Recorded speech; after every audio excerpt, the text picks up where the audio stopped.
बात अगर पुलिसिंग की जाए तो लगातार जिले में सुरक्षा व्यवस्था हो, आचार संहिता लगने के बाद कानून व्यवस्था हो, अवैध शराब की पकड़ हो या अवैध नकदी जो यहाँ से ले जाई जा रही उसकी पकड़ हो, तो झाबुआ पुलिस का भी रोजाना कोई न कोई कार्रवाई लगातार बनती जा रही है।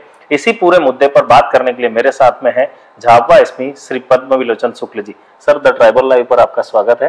जी धन्यवाद। झाबुआ जिले की सभी जनता को मेरा प्रणाम। सर, शुरुआत करते हैं आचार संहिता को लेकर। आचार संहिता लगने के बाद लगातार अवैध गतिविधियों पर कार्रवाई हो रही है, किस तरह से आप लोग अंजाम दे रहे हैं इस? बेसिकली आचार संहिता लगने के बाद माननीय जो चुनाव आयोग के निर्देश के कारण हम लोगों ने अपने जो हमारे दूसरे राज्यों से जो सीमा लगती है वहाँ पे कुछ अपने अंतर्राज्यीय नाके एक्टिव किए हैं और कुछ नाके हमारे जो अंतर जिला सीमा लगती है वहाँ पर एक्टिव किए हैं। तो जो भी वाहन दूसरे राज्यों में जा रहे हैं या दूसरे जिलों से हमारे ज़िले में आ रहे हैं तो कुछ जगह पे हम उनकी लगातार 24 घंटे चेकिंग कर रहे हैं। इसमें जिला प्रशासन के द्वारा हमें कुछ अन्य फोर्स भी दिया गया, अन्य विभाग के कुछ लोग भी हैं, तो उनका जो पूरी चेकिंग होती है, पूरी वीडियोग्राफी हो रही है और बाकायदा एक रजिस्टर मेंटेन किया जा रहा है कि कौन सी गाड़ी निकली, उसमें क्या पाया गया।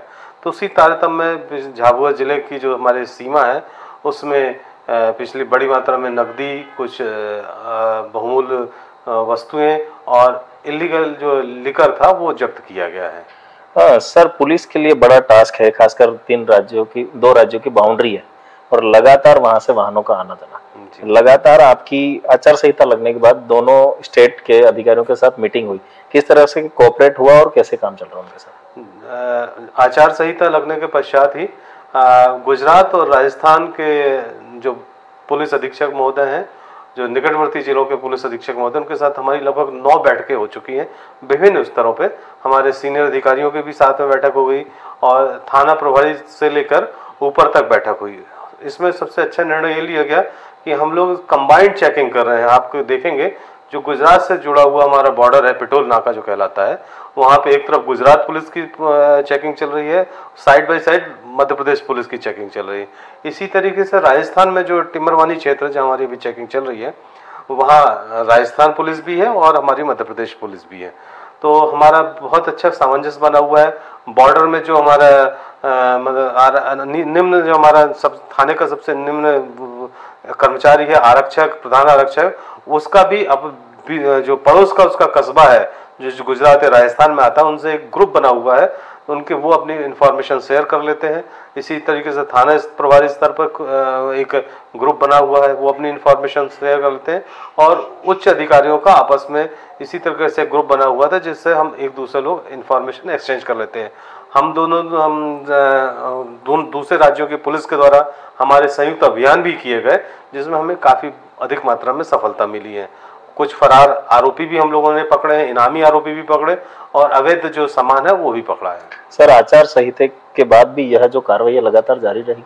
बिल्कुल, चेकिंग तो चलती ही रहेगी और चूंकि हमारे फिर और भी दिन प्रतिदिन के अन्य कार्रवाई भी लगातार चालू हो जाती हैं, समाज में जो अन्य रहते हैं वो हम लोग सभी कार्रवाई करते रहेंगे। सर, कई पोलिंग बूथ जो थे जहां पर विवाद जैसी स्थिति बनती, वहां पर भी आप लगातार गए, अभी किस तरह से वहां पर आपने इंतजाम किया? जी, जितने भी सेंसिटिव हमारे वनरेबल और क्रिटिकल मतदान केंद्र है वहाँ मेरे द्वारा, कलेक्टर महोदय के द्वारा और भी सभी अधिकारियों के द्वारा निरंतर भ्रमण किया गया है और उसमें हम उस क्षेत्र की जनता, वहाँ की क्षेत्र की प्रकृति के हिसाब से वहाँ फोर्स का और प्रशासन की अन्य टीमों का सेटअप कर रहे हैं।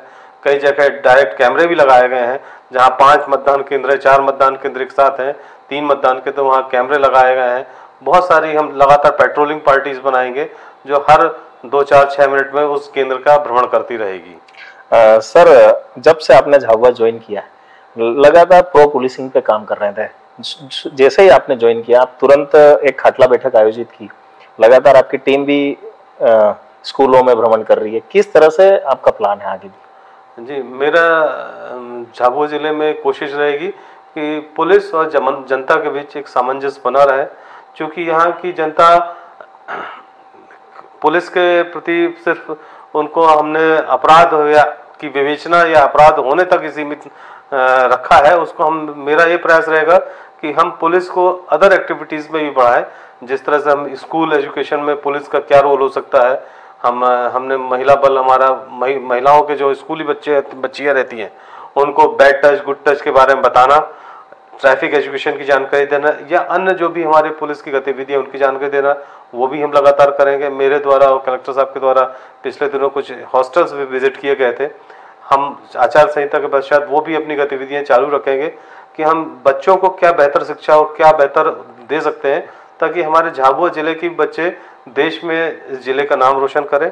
और बाकी हमारा उद्देश्य ये भी रहेगा कि जो समाज में कुछ ऐसी प्रथाएं हैं जो आज भी चल रही हैं, चाहे वो भांजगड़ी की प्रथा हो, दहेज धापा हो, तो निरंतर जनता के बीच जाके उनमें क्या क्या बुराइयां, उनमें क्या सुधार कर सकते हैं, तो वो सभी पूरी जनता को, गांव की जनता को साथ लेके एक पॉजिटिव माहौल बना के हम उसको दूर करने का प्रयास करेंगे। सर, आदर्श आचार संहिता लागू है, झाबुआ जिले की जनता से कोई अपील करना चाहते हैं?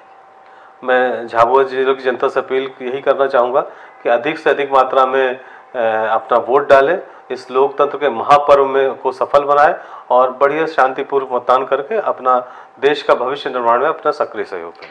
तो आपने देखा झाबुआ एसपी श्री पद्म विलोचन शुक्ल जी को आदर्श आचार संहिता को लेकर क्या कहा, प्रो पुलिसिंग पर किस तरह से बात करी, एजुकेशन सिस्टम पर किस तरह से पुलिस काम करने वाली है, तमाम तरह की बातों को आपने सुना। आपको उनकी बात कैसी लगी कमेंट बॉक्स में जरूर बताएं और हमारे चैनल पर नए हैं तो चैनल को सब्सक्राइब करना ना भूलें।